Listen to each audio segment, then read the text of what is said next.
Look at here, look at here. This is 10 days of growth. Today is May 2nd. I planted these on, all these seeds I planted on the 22nd of April. I got sprouts when I checked it on the 26th. And this is what I have going on right now. What am I going to do? I got to separate them and plant them in bigger containers. Summer squash. I have Detroit red beets. What else? Swiss chard.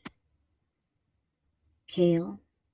The only thing that didn't come up yet are the poblano peppers.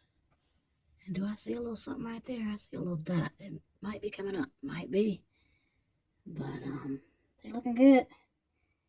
I gotta figure out what to do next. That's that squash, I believe. Yep, that's that summer squash, the tallest. These will not go outside. They will not go outside. They will not go outside. Not yet. Not with this crazy weather. We had some snowflakes last night. Yes, we did. May 1st. Thank you. Toodles. Check you out later.